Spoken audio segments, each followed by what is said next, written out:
தித்திக்கும் திரையிசை பாடல்கள் தந்த திரைப்பட பாடகர்கள் வரிசையில் டிஎம்எஸ் என்கின்ற சொல் முத்திரை பதிக்கும் மூன்றெழுத்து சொல். இந்த டிஎம்எஸ் என்கிற வார்த்தைக்கு சொந்தக்காரரான சௌந்தரராஜன், சௌந்தரம் என்றால் அழகு, இந்த அழகு எல்லாமே புற அழகை மட்டுமே சிந்திக்கக்கூடியதாக மற்றவர்கள் நினைத்துக் கொண்டிருக்கிற பொழுது இவர் மட்டும்தான் அவருடைய குரல் அழகை உலகெங்கும் பறைசாற்றியவர். அவர்களுடைய குரலால் தான் உலகெங்கிலும் தமிழ் தேமதுர குரலாக ஒலித்தது.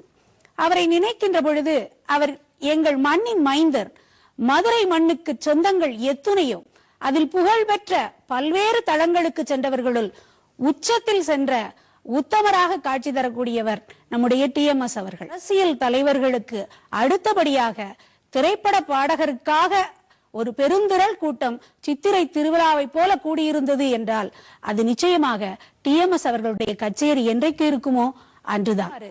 அன்று தொடங்கி இன்று வரை அவருடைய குரல் எப்படி ஒரு கண்ணாடி போல, தன்னுடைய பாத்திரம் நீரானது எந்தெந்த பாத்திரங்களுக்கு போகிறதோ அந்தந்த பாத்திரங்களுக்கு பொருந்திக் கொள்வது போல எம்ஜிஆருக்கு பாடினார் அது எம்ஜிஆர் குரல் என்பது போல இருக்கும், சிவாஜிக்கு பாடினால் அது சிவாஜிக்கு பாடுவது போல இருக்கும். இப்படிப்பட்ட ஒரு வித்தியாசமான அல்லது தனித்துவம் வாய்ந்த ஒரு பாடகர் என்றால் அது டிஎம்எஸ் ஒருவர் தான். டிஎம்எஸ் ஐயா பாடின பாட்டுல நிறைய பாட்டு எனக்கு பிடிக்கும்.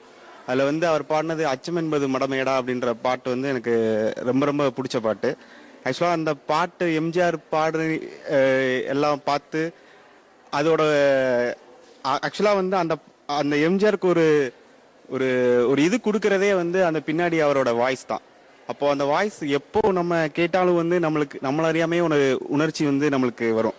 அச்சம் என்பது மடமேடா அஞ்சாமை திராவிடர் உடமேடா அப்படின்னு அவர் பாடுறப்ப ஒரு ஒரு உணர்ச்சி வசப்படுவோம் நம்ம.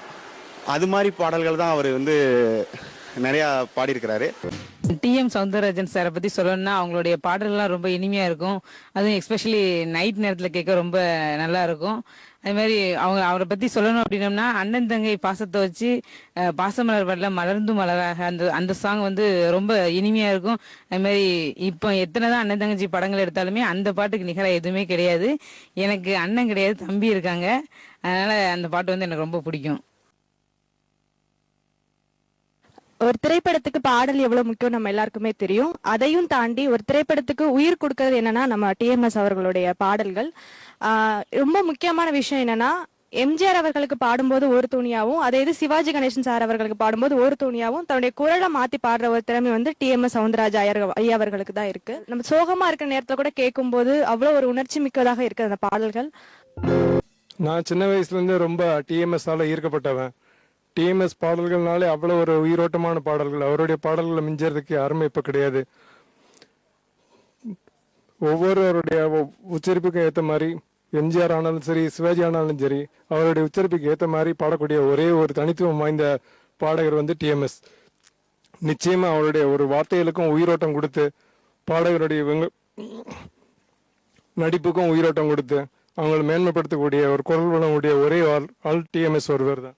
ஆனா ஒவ்வொரு பாடல்களுக்கும் ஒவ்வொரு இதுக்கும் அந்த பாட்டுக்கே ஒரு ஜீவன் கொடுத்து உயிர் கொடுத்து அந்த பாட்டோடைய மேன்மை ரொம்ப எல்லாரும் உணர்வு செய்யக்கூடிய அளவுக்கு அவருடைய குரல் வளத்தால மேன்மைப்படுத்தினவர் கண்டிப்பா டிஎம்எஸ்ங்கிறதுல மாற்று கருத்தே கிடையாது.